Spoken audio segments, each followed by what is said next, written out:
अपना channel medical मस्ती में। दोस्तों आज जैसा कि आप जानते हैं कि हेपेटाइटिस डे है, तो इस डेट पे हम भारत में से हेपेटाइटिस को कैसे दूर भगाए और क्या क्या इससे बचने की क्या क्या उपाय है और वैक्सीन से क्या प्रॉफिट होती है। और खास तौर पर जो लड़का मेडिकल फील्ड में काम कर रहे हैं बहुत बार ऐसा होता है कि अभी वो सुई देखा या पता चला कि उसका हेपेटाइटिस पॉजिटिव है, तो उसका क्या रिएक्शन होता है, ऐसे स्थिति में बचने की क्या रिएक्शन है, और आपके फैमिली के बैकअप हिस्ट्री में अगर लिवर से संबंधित बीमारी है या हेपेटाइटिस है तो बचने के लिए क्या करना। और साथ में एक प्रॉमिस करवाएंगे कि इस बार की हेपेटाइटिस डे के बाद अगले जो साल आने वाला इसके दर बिल्कुल कम हो, और अपने आप से प्रॉमिस करना है कि आस पास अगल बगल में जो भी लोग हैं उनको भी जागरूक करना है। आइए मेरे साथ कुछ देर चलिए ताकि इस तथ्य पे हम सारी बात करके आप लोग को डिस्कस करें। दोस्तों हेपेटाइटिस से बचने के लिए सबसे पहले हेपेटाइटिस का इंश्योरेंस करना जरूरी है। अब जैसे मैंने बोला आपको इंश्योरेंस करना जरूरी है, तो आपके मन में बहुत सारा क्वेश्चन, इसका क्या इंश्योरेंस होता है। तो इंश्योरेंस की क्वेश्चन ये है कि सबसे पहले इसकी बात को समझिए। मान लीजिए कि हमको हेपेटाइटिस बी का टीका लगवाना है तो कैसे लगवाएंगे। तो एक आज लगवा लिए हमने, हाँ, एक 3 मंथ के बाद लगवाएंगे और एक 6 मंथ के बाद लगवाएंगे। अब जब तीनों को लग जाता है तो हमारा हेपेटाइटिस क्या हो गया, इंश्योरेंस हो गया। किसके लिए, हमेशा लाइफ लॉन्ग प्रोडक्टिव हो गया, तब हमको कोई प्रॉब्लम होगा ही नहीं। तो इससे बचने के लिए सबसे अच्छा है कि आप ये टीका मेल लगवा सकते हैं, फीमेल लगवा सकते हैं, जो भी हो आप उसमें लगवा सकते हैं। तो हेपेटाइटिस से बचने का ये सबसे आसान और सबसे रामबाण तरीका है। और इसका कॉस्ट की बात करें तो बहुत महंगा नहीं आता है, 50 से 100 रुपया, यानी समझ ना 50 से 100 रुपये, तो बहुत सस्ता आता है। फिर भी आप लोग इसको एक्टिव नहीं। हम भारतीयों को हेपेटाइटिस बी से बचाने के लिए सबसे पहले आप सबको प्रॉमिस करना होगा कि जो बच्चे जन्म लेते हैं उनको भी हेपेटाइटिस का टीका लगवाना है। हेपेटाइटिस बी का टीका लगवाना इसलिए जरूरी है कि अगर माँ को हेपेटाइटिस था ऑलरेडी पहले से, जो बच्चा जन्म लेता है, न्यू बॉर्न बेबी होता है, उसमें भी होने की संभावना अत्यधिक है। अगर आपके बच्चा का ना भी है फिर भी आपको जो है बच्चे को 4 वैक्सीन एकदम दिलवाना चाहिए। ये वैक्सीन दिलवाने की जो प्रक्रिया इस प्रकार है, जिस दिन जन्म लेता है उस समय दिलवा देना है, उसके बाद 6 वीक में दिलवा देना है, उसके बाद 10th वीक में दिलवा देना है, और उसके बाद 14 वीक में दिलवा देना है। ये अगर 4 वैक्सीन आप अपने बच्चे को दिलवा देते हैं, ये अपने बच्चे के जो है लाइफ इंश्योरेंस हो गया। अब हेपेटाइटिस बी का खतरा आपके बच्चे पे नहीं है।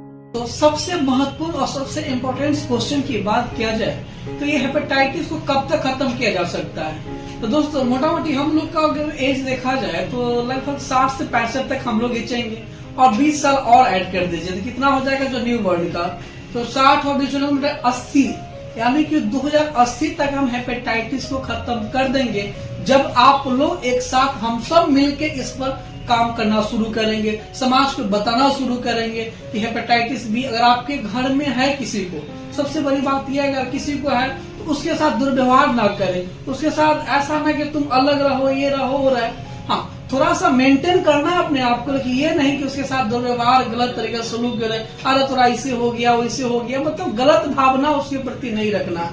अगर जो बच्चा की माँ के पेट से हुआ है उसको अब क्या कहिएगा, या किसी को हेपेटाइटिस बी था उसका डिजीज हमारे अंदर चुभ गया उससे हो गया, उसको भी हम गलत नेचर से ना बात करें। हेपेटाइटिस बी का अगर आपके फैमिली में आपके भाई की, अगर किसी को आपके घर में माता को, पिता को, अगर किसी को है तो थोड़ा सा सावधानी बरतना जरूरी है। क्योंकि अगर आपके फैमिली हिस्ट्री में हेपेटाइटिस बी पॉजिटिव आ रही है तो लगभग आपको भी होने की संभावना लगभग 20% है। हाँ, अब होने के पीछे रीजन ये सब है कि आप घर के लोग हैं उसको काफी नियरेस्ट में रहते हैं, हाँ, साथ में खाना पीना खाते हैं, बड़ी सी सुंदर शरीर है उस शरीर से टच होता रहता है, तो उससे भी ऐसा होता है। बहुत बार लोगों में ऐसा होता है कि अगर वो पॉजिटिव आ गया, चेक कर रहा है पॉजिटिव आया, तो लोग बड़े अजीब नेचर से देखते हैं, क्या दोस्त कुछ ऐसा वैसा था क्या। तो ऐसा नहीं है। जो मेडिकल की लड़का है उसको सुई पानी देने से हो जाता है, या ब्लड चढ़ाने में, तो ब्लड चढ़ाने से काफी ये है उसकी जांच पड़ताल करके ब्लड चढ़ाया जाता है। पहले बहुत बार ऐसे होता था कि ब्लड के माध्यम से फैलता था।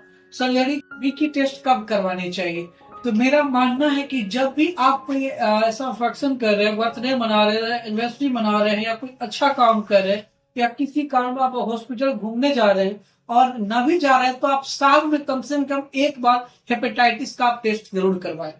इससे क्या फायदा होगा कि हम हेपेटाइटिस है कि नहीं उसके बारे में हम पता कर लेंगे। दूसरा, अगर माँ प्रेगनेंसी में है, अगर फीमेल अगर प्रेगनेंसी में है तो उनको हेपेटाइटिस बी का टेस्ट एकदम करवानी चाहिए, ताकि ये पता चलेगा जो हमारे पेट में जो पल रहा शिशु है उसको कोई दिक्कत नहीं। क्योंकि जो माँ से जो प्राप्त होता है उसको ठीक करना थोड़ा मुश्किल है। अगर ऐसे हेपेटाइटिस बी सी अगर होता है तो लगभग 12 हफ्ते में 95% क्लियर हो जाता है, यानी ठीक हो जाता है। तब इस चीज को मानिए, अगर हेपेटाइटिस बी पॉजिटिव आ रहा है तो आपको घबराना नहीं है, चिंता नहीं करना। आप अपने डॉक्टर के पास जाके इसकी अगर बात करते, इलाज करवाते तो आप बिल्कुल ठीक हो जाएंगे। तो दुर्व्यवहार की तो बहुत बार आपको सुन रहे होंगे कि बहुत असर वैक्सीन कर रहे हैं, क्या वैक्सीन से इसका इलाज है? दोस्तों, वैक्सीन से इलाज नहीं है, लेकिन अगर आपको होने की संभावना उसको खत्म कर देंगे। अगर आ गया ना, आप मेडिकल के लड़का हो, नीले चुभ गया, पता चला पॉजिटिव है, तो 2 दिन तक खाना नहीं खाएगा, हाँ, कि घोड़े क्या जवाब देंगे। तो आप उस स्थिति में वैक्सीन आपको काम करेगा। बट आप पॉजिटिव है तो मेडिसिन से अगर 12 हफ्ता खाते हैं, 12 हफ्ता, तो लगभग आपका 95% हेपेटाइटिस बी सी क्लियर हो जाता है, ठीक हो जाता है। तो वैक्सीन आपका क्या है? प्रिवेंशन है, ना कि ट्रीटमेंट है। तो आपको पहले वैक्सीन लेके रहना है, उनको रेडी रहना। लड़ाई होगा तब आप बंदूक निकालिएगा, लाठी निकालिएगा, नहीं ना, उससे पहले आप तैयार रहिएगा।